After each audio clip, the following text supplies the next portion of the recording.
Tim, welcome to Watch You Want, and thanks for logging on. Well, we're fighting the Battle of Midway today, midway through the week. This is Wednesday. I'm Tim.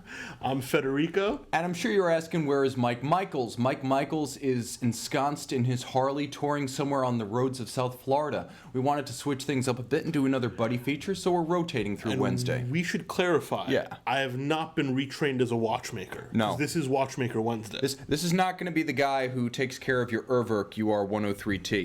But Mike will be back next Wednesday. We're just going to alternate this slot for friends, Federico, and family.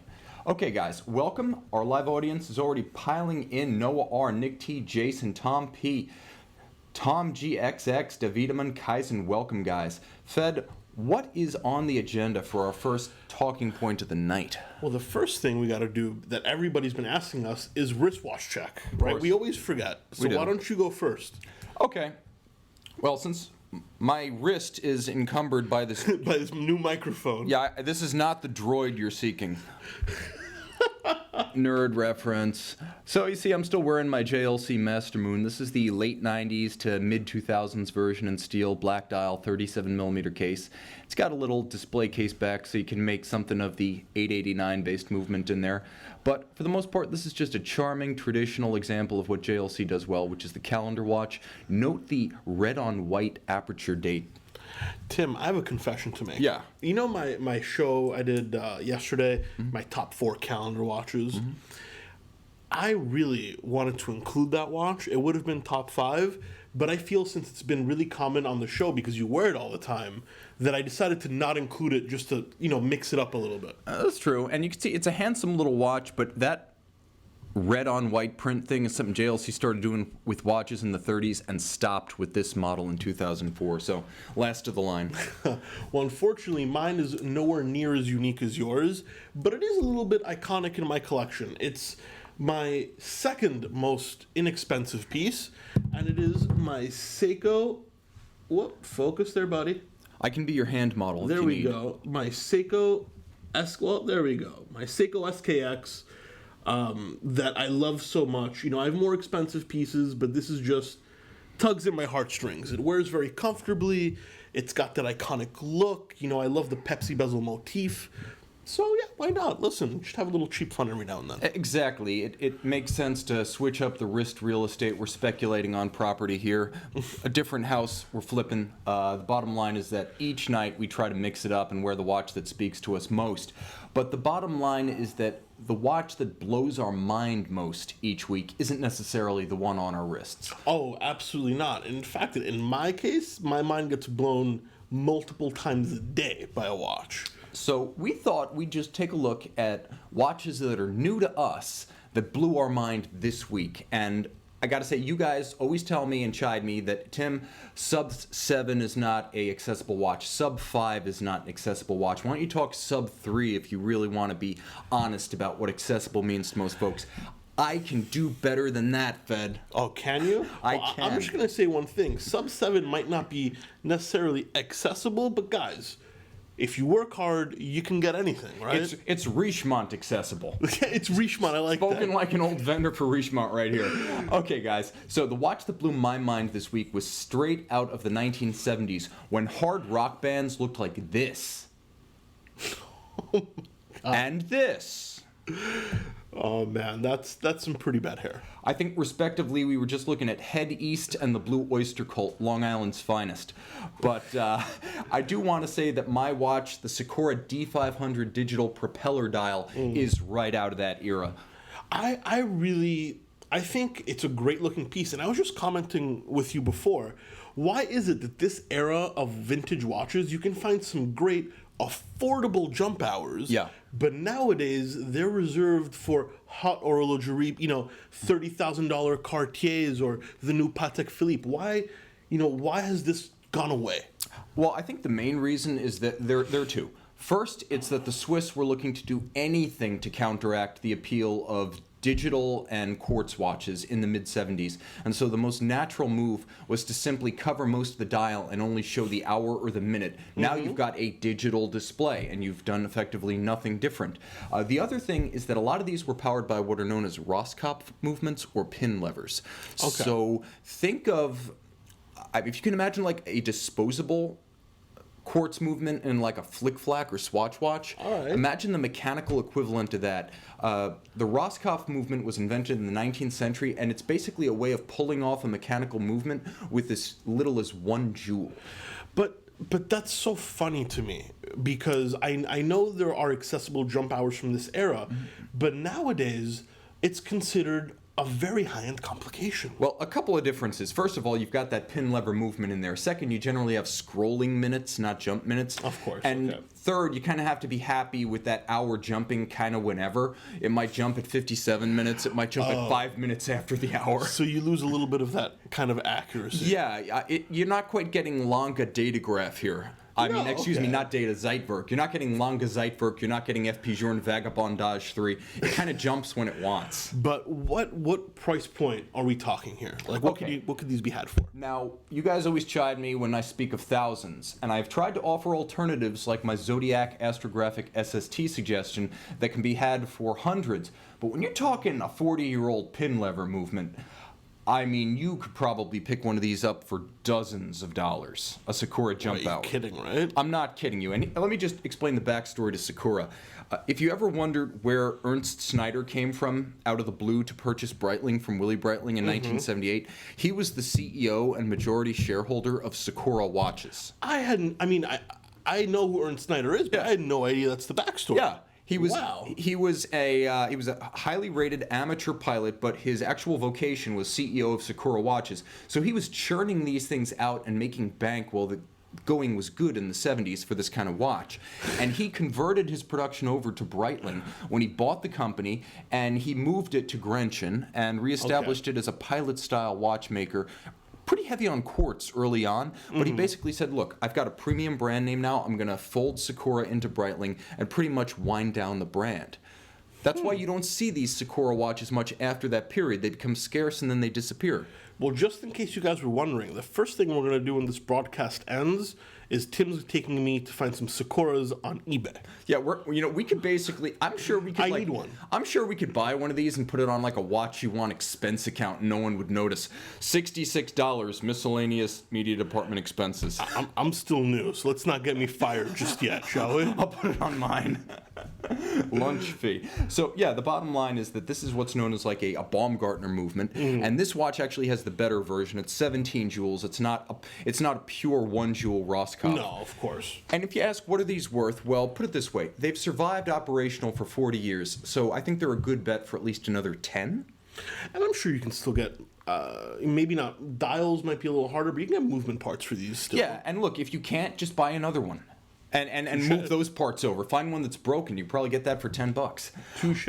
So, Federico, what blew your mind this week? Oh, man. I didn't know that was your option. Well, I didn't really know until 5 minutes before the show. I've gone with the complete opposite end of the spectrum. And I feel a little funny doing that, seeing as I'm the Seiko wearing guy on tonight's show. You're making up for lost time.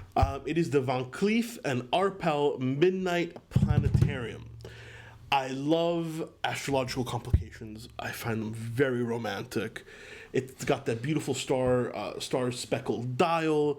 You can see all the planets moving in orbit, which is gorgeous. And I love the little touches, like the fact that the hour hand is shaped like a flying comet. I think Van Cleef and Arpels, which does so many what they call poetic complications, and they do them rather well, they finally have come out with a poetic complication for a man. And there were one or two before, but this is one of their first big hitters for men. Yeah. And which is tough because Van Cleef is not exactly considered a men's brand, but I love the attention they brought to it. And this is a piece that just speaks to me in a big, big way. And I totally agree with you on both fronts. First, Van Cleef probably better known for jewelry than watches, and better known for women's watches than men's. Absolutely. But their women's watches, I mean, they really use some fantastic and very innovative movements. Yeah, they do. Also, this watch is a great mix between high horology mech and high horology métier d'art. Which is something important. I mean, I know, especially in my channel, I've spoken about high horology mechanics many times. I've kind of ignored the métier d'art, which is funny because personally that speaks to me more. The croissant dials, the engravings. I mean, this is truly... I mean, we're still training watchmakers today, but there's not that many people being trained in the art of enameling, for example. And if we could bring back the solar system image that shows this watch from an oblique angle, all of the planets, what it does, this complication shows you the position of planets out to Saturn relative to the Earth. And so you can see from that angle, the planets are sitting on top of an aventurine dial base. And then you've got the position of the planets represented by precious stones, each one a different stone cut to represent the planet in scale. Beautiful. I mean, and even I have a jewelry background as well. I just think even the materials used, it's so unique. Maybe I changed the shape of the case just a little bit. I'd like something, Christian Vanderklaw makes very similar, similar style watches. Yes. We won't say mechanically because they're not. But my one little complaint is maybe we could use a Vanderklaw case with this Van Cleef movement, and it would be, I would mortgage my life to buy that. Well, you almost got the inverse of what you asked for, because inside it's actually Vanderklaw's automatic caliber, and on the outside it's Van Cleef's case. Well, actually, but I thought most of the, and correct me if I'm wrong, I thought most of the Vanderklaw movements were ETA-based. In this case, they get it modified from Vanderklaw, then they bring it in and modify it again for Van Cleef. So I'm not crazy. No, you're not crazy. That connection was totally natural. Then. Yeah. I don't feel that bad. And it's an automatic. Who would have thought? There you go. Really, I can see the connection between those two, but I never thought that was actually the relationship. And if you haven't had your fill of planetarium watches, as ever, there was the trilogy of time from Ulysse Nardin starting in the late 80s. Oh, man. Ludwig Oxlin, who taught them all how it's done. It's true. And actually, Oxlin is more well known for his annual calendar module in Zenith nowadays. Not 9 parts. The thing is, he worked his way down to 9 parts. He started with hundreds and hundreds, and he worked his way down. Well, isn't that true genius? The way you can get something so complicated to work in the simplest way possible. That's an absolute fact, and that's why, secretly, I'm a JLC guy, but I worship the MIH watch. I've never seen a more simple combination of annual calendar and chronograph with an automatic. Check out the MIH watch. That's another watch, I think, sub 6,000. A great deal if you're looking for something accessible with a pedigree like Oh, man. Do we have one in stock? No, it's Oxlin Jr. No. I wish we had an MIH watch. Paul Gerber doing the engineering, Ludwig Oxlin with the concept. Yeah. That's hardcore stuff. So I want to give a shout out to all of our friends who are joining us. Who have we got today? Okay. We are moving fast in the chat box, guy. Mitchell, hi from Scotland. Dylan, hi, fellows. Mike Breakovic, hello. Mike Breakovic, how you Eric doing? Glass, Eric, right above my head. Bob Schaff. We've got Emil Verkama, hello from Finland. Welcome, Emil. John Smith, I Love Cars, the local friend. BLS, Alexander. Nick Maldonado. A recent friend and a recent guest. Don Gizzle, 615. Canuck S from the Great White North. Okay. Canuck S has a question for you, Fed. Can anyone recommend a great first mech watch? We're going to rule out my little Sakura suggestion. Yeah, I mean, it all depends on price range. For me, my first mechanical watch was actually a British brand called Rotary. It's a very inexpensive way to get into ETA movements. So if you're looking at something sub $1,000, I'd go Hamilton Khaki King with the ETA 2824. I'd go Seiko with their Japanese made calibers. If you want something a little bit on the premium side, if you can afford Rolex, just go Rolex. They're so solid, and you can't go wrong. Yeah, I would say it's worth looking at if you can, a Rolex 1460, the 14060. That's your roughly no date sub. Yeah, that's your no date sub. That's your roughly 1988 to about 2011 no date sub, and that watch went through several iterations. If you get the pre-M version before 2000, it's going to command a much lower premium. No chronometer, right? Right. Well, no chronometer. Chronometer came in 2006, and so they actually upgraded the movement in the year 2000. So pre-2000, trust me, you're not losing anything in terms of precision or durability. It's mostly just detail changes for movement nerds like me. That's the one to buy. I would get that if you can. Otherwise. Otherwise, I mean, if you're going to go Rolex, it's hard, value-wise, you never lose on a sub. But, for something a little simpler, maybe an Explorer 1. Let's bring back the popularity of the Explorer 1. Maybe even go vintage, a 36 millimeter. We're bringing it back here. I would say this, Fed. Yeah. Dress watch option.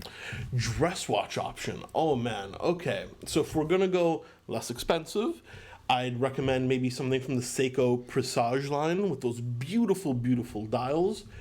If we're going to go vintage, it's really hard to beat a Cartier tank from the Le Must collection. Yes. I don't love plated watches, but the Vermeil, which is plated on top of silver, is really well done. And I think they're just timeless. They're smaller, but they're timeless watches.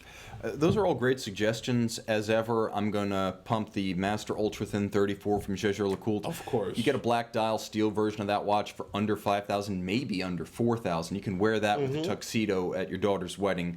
And as long as it's in the PM of the day, no one's going to complain. That's a great watch. Absolutely. I mean, if you want to go even slightly bigger, they even make a 36 millimeter version in a silver dial. Yeah, I mean, they steadily escalated to the point that there was eventually an Ultra Thin 40, which is still in the catalog. Worth considering, guys. That one's an automatic, by the way. I would also say, if you're willing to consider something a little bit off the beaten path. Oh, let's hear this. Okay, why not consider a early Mont Blanc from 97 to the mid-2000s? Oh, wow.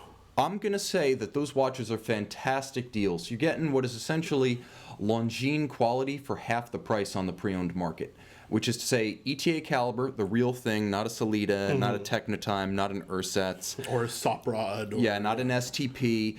That's a solid movement and a lifetime watch, and even an heirloom quality watch from a brand that doesn't get as much credit as it should. And a brand that's moving up in the watch world. This is absolutely true. A brand that is really drawing up all of its past production in terms of respectability, along with the modern production that's now thoroughly on par with its price point equivalents. And of course, at least my beloved ex-JLC CEO, Mr. Jerome Lambert, running the company, which is why actually they've been accused of making very similar watches to JLC aesthetically. Yeah, I'm not going to say that he brought the blueprints with him, but there's definitely a family resemblance. Yeah, exactly. Okay, so we got a question here from Rupert Hamilton Walker. Hi, Tim. Toying with pulling the trigger on a Jaeger-LeCoultre Master Compressor GMT, the 146 case. Love the late 2000s compressors, and seems to be the most useful and handsome in the series. Your thoughts? I'm going to go ahead and say absolutely. I would say if you're considering the GMT, also consider the Geographic. The GMT gives you a very straightforward dual time display, and it has undoubtedly the toughest movement because that's the auto tractor. It's not based on an old 889. It's not based on an old Memovox. It's a thoroughly modern 21st century caliber built for sports watches. But I'll also say that if you're thinking about a watch that's suitable for travel in the compressor case, the 146, consider the Geographic. It's a complication only JLC has. The perfect blend between a dual time and a world time, a neat, easily readable dial, a mechanism that does the math for you, and you got the same compressor crown aesthetic. I have to admit that watch, the Master Compressor Geographic, was one of the watches that got me into JLC in the early 2000s. I adore it. I'm a World Time fan, and I think you get a little bit of that World Time aesthetic without it going all the way around It doesn't go all the way around the dial, does it, in that watch? No. There's just a window at the bottom. Yeah, exactly. You just set the city you want, does the math for you. I think it's a great entry into something that's very similar to a World Time complication. Yeah. And aesthetically, I just prefer it. I do personally prefer the look of the dial. Yeah, a lot of folks say that World Time reference ring, the 24-hour with the reference cities, that Louis Cotier complication from the 1930s is really kind of owned in terms of style credibility by Vacheron and Patek, the first two companies to really embrace it. That's why I think with JLC, if you're doing a World Time, go with the Geographic, which has been around since 1989, because it's their take on a World Time. It doesn't draw anything from the others. It has an identity that's JLC, the watchmaker's watchmaker, their own movement, and their own concept. To me, that's a double pedigree. Absolutely. And the only thing that might be negative about the watch is not everybody's going to love that extra crown to set the World Time complication. If you're already in love with it, though, bombs away, a great choice. And it's a great point of entry to high horology, because you're going to see mass-produced Omegas and Breitlings in that price range, and you're going to get a lot more handmade watch content, dial, movement, in the JLC than you're going to get in its price point peers on the pre-owned market. Oh, I concur. So we have hello, Miguel G joining us from Chicago. Time Stands Still joining us. Dave Binder, welcome. And someone named Roast Beef. Welcome, Roast. How you doing? Okay, so we have questions coming in. I think this is a good one from Imtiaz Jamal. And Imtiaz, my apologies if I've mangled your name, but hello from South Africa. It's midnight there. Thank you for staying with us through the late night. Tim and Fed, is the Valjoux 7750 a lazy winder?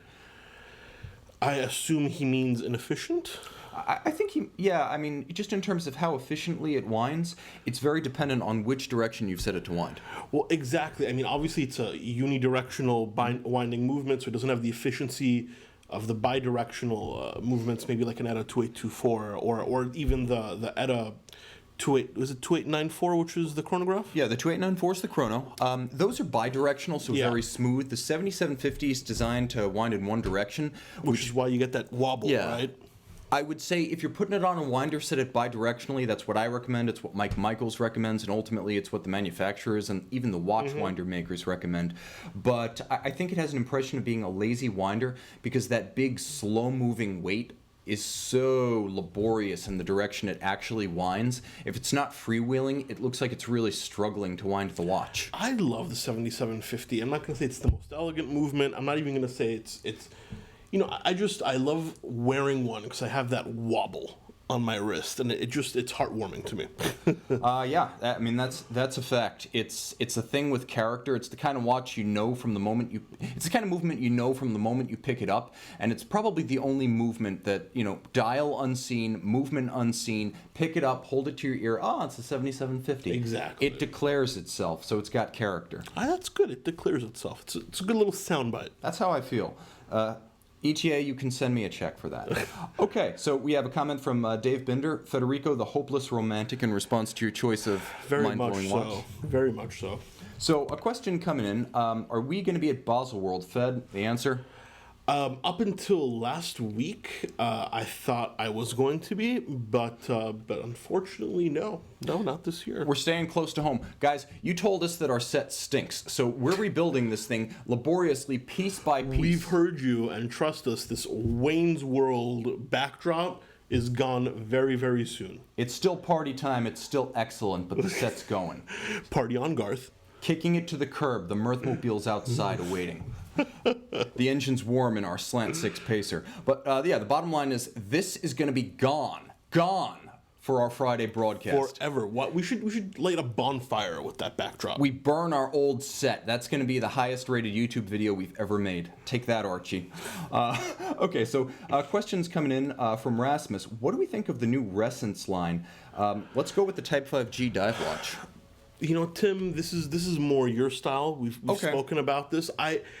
I think they're very interesting. I think the look is fun, but they really don't speak to me personally. I love the oil-filled cases. It's not me. But I know it's one of your loves in watch. Yeah, this is almost like my child. I'm going to rush to its defense. I love what they're doing at Resonance. The Belgian company that makes its watches in Switzerland.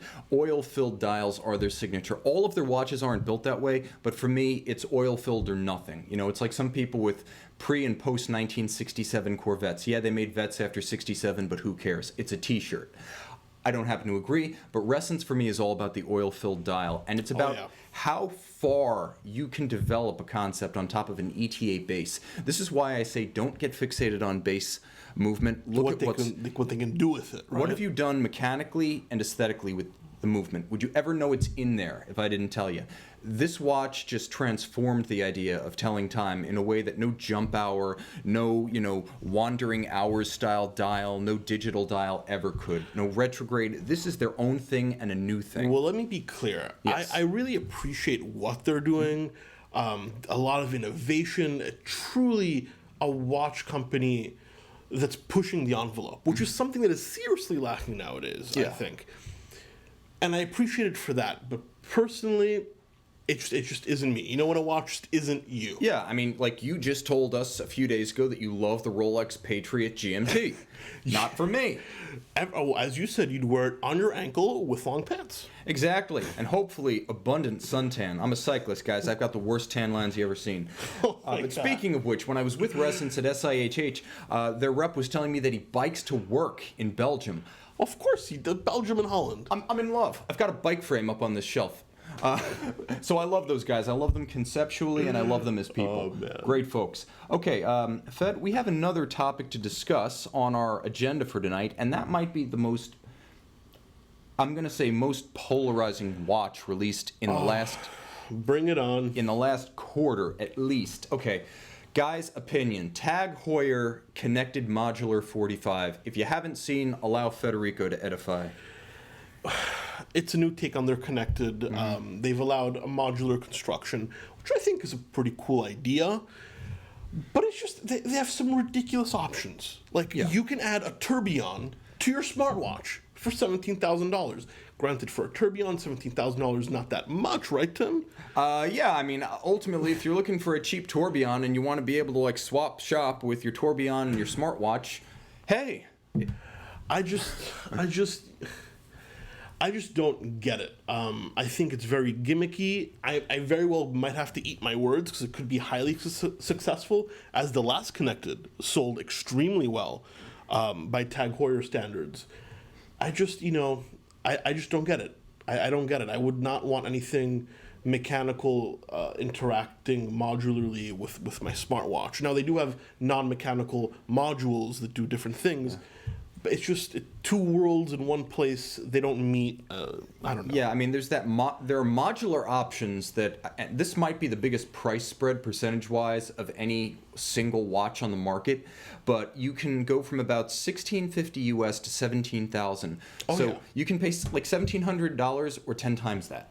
Yeah, it's pretty nuts. But when you look at the modular options themselves and you look at how the watch is put together, you start wondering, what is the watch here? Because it's got lugs that come off, it's got a strap that comes off, a buckle that comes off, a case that comes off. What is like the piece that stays the same? What is the watch here? Maybe the strap. I don't know, but if you look at all the pieces that you can pull off of this thing, it's almost like the old saw about the axe. I know those are two different tools, but follow me here. My dad replaced the blade, my grandfather replaced the handle, but it's still my great-grandfather's axe. I'm not sure what you're buying short of the modules themselves. And that's another thing. Do you feel like the construction is going to be hell for Tag? Like, I see modules just popping off, and I see a lot of service claims that are going to happen in the first 6 months of the release of this watch. Yeah, especially since it's an entirely new manufacturing line, because the other ones were built in the Far East, like the original Heuer Connected. This one's supposedly built in Switzerland, and I don't know what that means. Obviously, the I have no idea. The mech part is maybe the strap, maybe the lugs, but clearly the smartwatch pieces aren't. I mean, if you guys know something I don't, if they're doing microelectronics assembly at Tag, let me know. But maybe Intel. I mean, that's I have no idea. I don't know what to say. It's not for me either. It's a watch. I'll pass on it. Yeah, here's the problem. If you do go out and buy the tourbillon module, why wouldn't you just buy the $15,000 Heuer O2 tourbillon chronograph? Which is not a bad-looking watch. No, I actually think that's an interesting offering, and I think it's reasonable. I think it's a reasonable proposition and a good value. It is, but listen, when you can get Chinese tourbillons for $1,000 nowadays, I think it's about time the Swiss came down to earth. Yeah, it's an interesting concept. Again, I'm just not sure. I don't think this is... I think by trying to move the watch concept towards the permanent, mechanical, traditional, they've actually shot themselves in the foot, because I feel like if you're moving in that direction, you're going to buy a mech Tag Heuer and be done with it. At the same time, I mean, let's face it, you could buy the $15,000 Heuer O2 chronograph tourbillon, and then you could buy the $1,650 smartwatch steel version of this modular 45 connected. You could buy them both for the price of getting the one with the tourbillon. It's kind of crazy. And also, don't you feel like the electronic aspect, like anything smartwatch, it's disposable. It is. Whereas, yes, Tag Heuer, luxury or not, everybody's a different take. it's supposed to last you a lifetime if taken care of correctly. Yeah, I mean, I like that this has 50 meters of water resistance. All smartwatches should have that. Yeah. And I like the concept.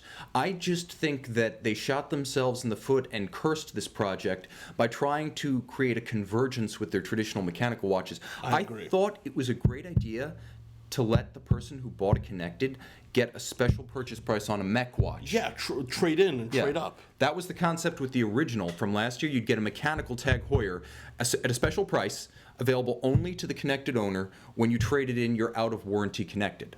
Yeah, I mean, but then again, guys, we could be completely wrong, and this could be the watch success of 2017. We have to wait and see. I would love to see how it functions in the real world. Also worth mentioning, and this is also polarizing. Technically, Android and iOS compatible. I have tried the previous Connected with iOS and had issues. So I would expect that when you're buying a watch that they like to call a forever watch, the for now electronic module at least works with the phone you have. So try before you buy and make sure it works with your iPhone. Yeah, great advice with that one. Some questions coming out. Bob Schaff, Tim, does the Platinum Septantium, that's the 70th anniversary Jaeger LeCoultre Reverso, does it have a platinum movement or is it white gold? It's a white gold movement, 18 karat. And it says there's a premium for the metal. Definitely, there's a premium when you buy the platinum version of the watch over the rose gold. The rose gold version has a rose gold movement. The platinum version has a white gold movement. Mm-hmm. I think the movement's also, is it rhodium plated? No, it's bare. It's just highly polished. It's just white gold on that watch. Beautiful. It's a monster, guys, and I highly recommend after the show you Google Septantium. By the way, you can subscribe, or I should say follow, in the parlance of our times, our Instagram feed, which is now the sole domain of our friend Federico. Yeah, guys, check out our Instagram account. Link in the description below. It's actually there right now if you're watching live. Some very cool watch photography, not entirely shot by myself. We have a great team of photographers upstairs.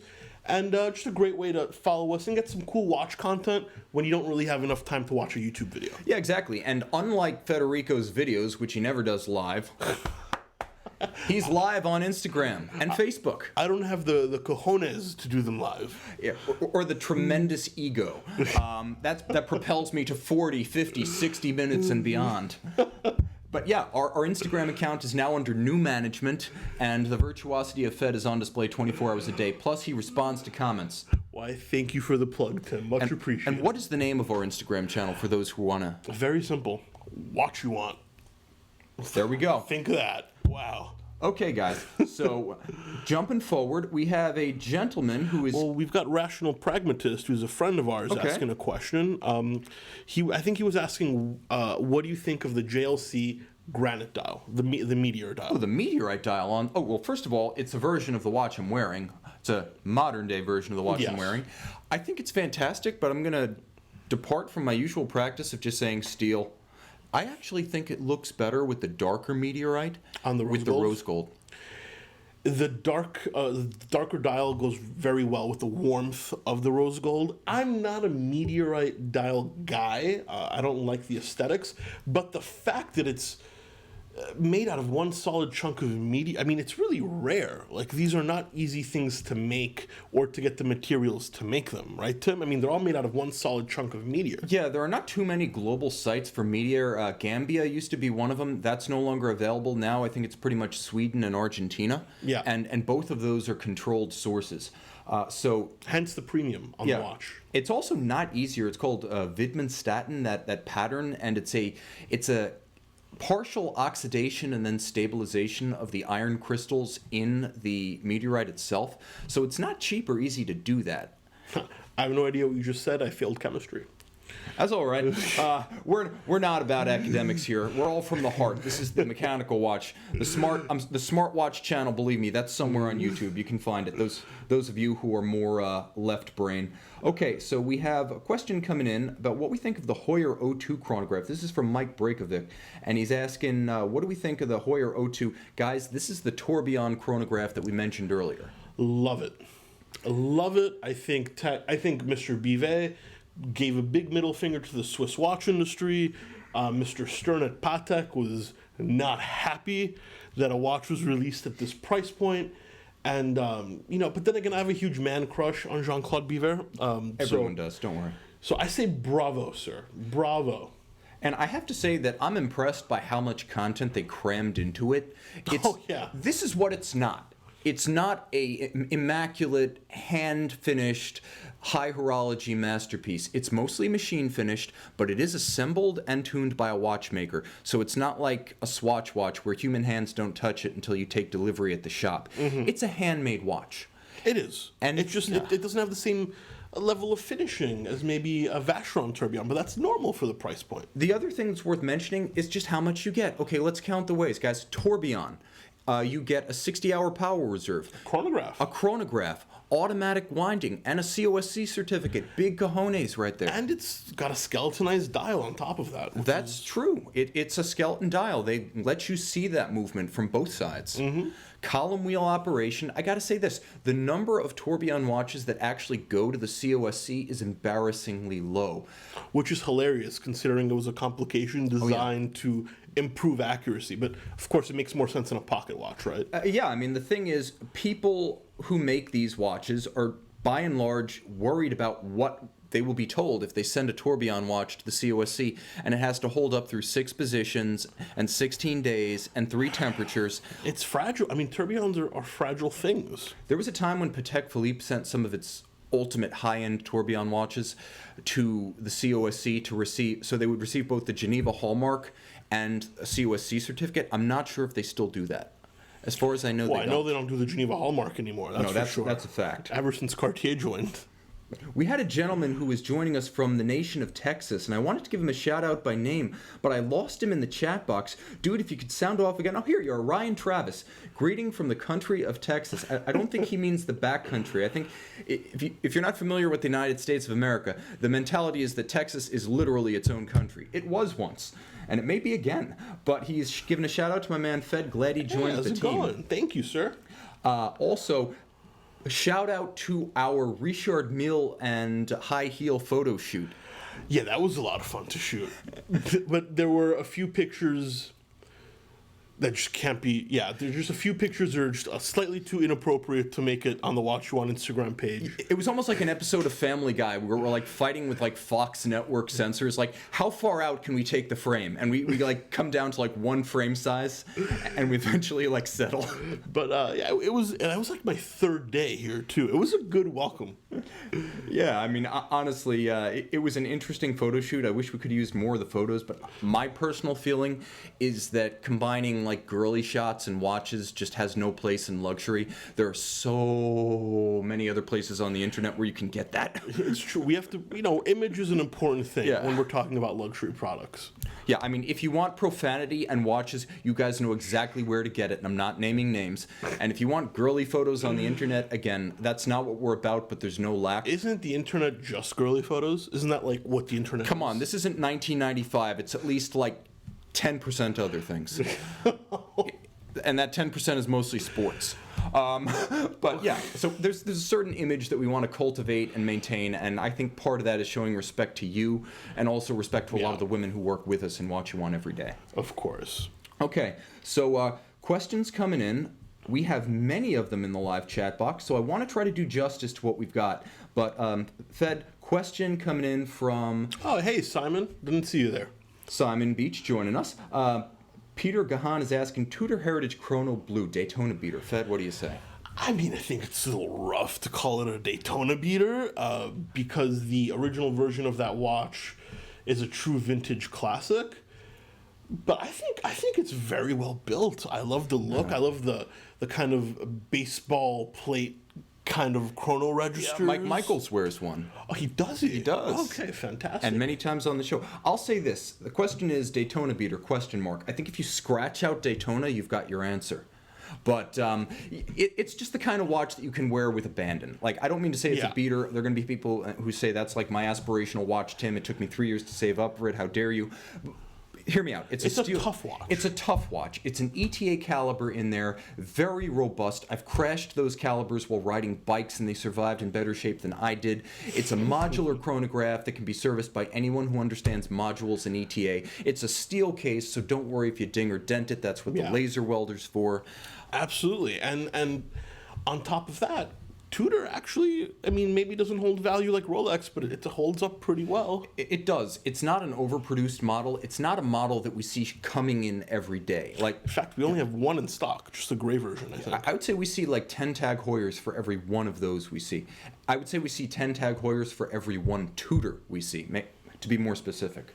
Tudor's still making its kind of jump into the U.S. market. I think it's still a little bit more popular across the pond.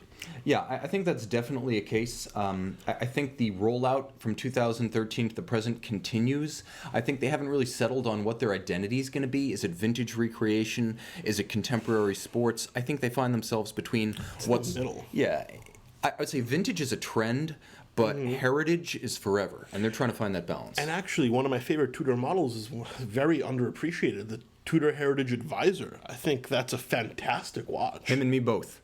I mean, but no one, it doesn't sell. Doesn't sell. No, I love me some post-2013 black dial steel Heritage Advisor, because this is actually Tudor's most complicated movement ever, and they made it themselves.